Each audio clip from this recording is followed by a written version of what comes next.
আসসালামু আলাইকুম। টিজন 24 ইউটিউব চ্যানেলের পক্ষ থেকে আপনাদেরকে স্বাগতম। আজকের এবারে খবরে আলোচনা রয়েছে সৌদিতে রমজান মাসে ভিক্ষা সম্পূর্ণ নিষিদ্ধ। মক্কায় এক ভিক্ষুকের থেকে 1,17,000 রিয়াল উদ্ধার। চলুন খবরে বিস্তারিত জেনে নেওয়া যায়। আমরা বাংলাদেশে মাঝে মাঝে বিভিন্ন সময় বিভিন্ন খবর দেখি যে সারা বছর ভিক্ষা করে অমক ভিক্ষুক তমক ভিক্ষুক তিনি বাড়ি বানিয়েছে। আর তারই একটি জ্বলজ্বন্ত উদাহরণ এবার আমরা সৌদি আরবে দেখতে পাচ্ছি। সৌদি আরবের মক্কায় ভিক্ষারত একজন নারী ভিক্ষুককে গ্রেপ্তার করার পর তার কাছ থেকে 1,17,000 রিয়াল উদ্ধার করা হয়েছে।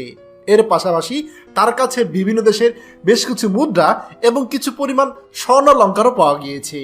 সৌদি আরবের নিরাপত্তা বাহিনী বিগত 22 থেকে 30 মার্চে সৌদি আরবের বিভিন্ন এলাকা থেকে সর্বমোট 3,719 জন ভিক্ষুকের গ্রেপ্তার করেছে। ইতিমধ্যেই এই গ্রেপ্তারকৃত ভিক্ষুকদের বিচার করেছে সৌদি বিচার বিভাগ।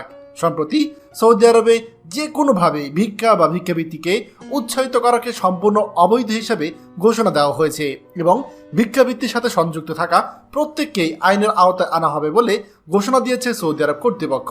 সম্প্রতি মক্কা থেকে গ্রেপ্তারকৃত এই নারী ভিক্ষুকে গ্রেপ্তারের পর তার কাছে থাকা 1,17,000 রিয়াল, কিছু বিদেশি মুদ্রা এবং বেশ কিছু স্বর্ণালঙ্কার উদ্ধার করা হয়েছে। সৌদি সরকার সকল সৌদি নাগরিক এবং প্রবাসীকে আহ্বান জানিয়েছে যে কোনো স্থানে কাউকে ভিক্ষা করতে দেখলে বা ভিক্ষাবৃত্তির সাথে জড়িত থাকলে মক্কা ও রিয়াদ প্রদেশে 911 নাম্বারে এবং সৌদি আরবে বাকি সকল প্রদেশে 999 নাম্বার ফোন করে কর্তৃপক্ষকে জানানোর জন্য। প্রিয় সৌদি প্রবাসী ভাইগণ, সৌদি আরবে আমাদের প্রবাসীদের বছরের পর বছর কাজ করে যে পরিমাণ টাকা ইনকাম করা সম্ভব, আর এই সমস্ত ভিক্ষুকরা তারা রমজানের এক সপ্তাহে এর থেকে বেশি পরিমাণ টাকা ইনকাম করে। আপনার হয়তো অবিশ্বাস্য লাগতে পারে, বাট দিন শেষে এটাই সত্য।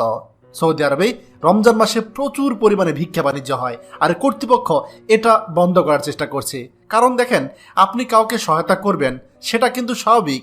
সহায়তার জন্য রমজান মাসে আমরা প্রত্যেকেই কিন্তু দুটো হাত উদার করে দিই, আর এটা সঠিক লোকের কাছে না গিয়ে এই সমস্ত প্রতারক চক্রের কাছে পড়ে, যারা কিনা ভিক্ষুক সেজে এই ভিক্ষাবৃত্তি করে অন্যের হক নষ্ট করছে।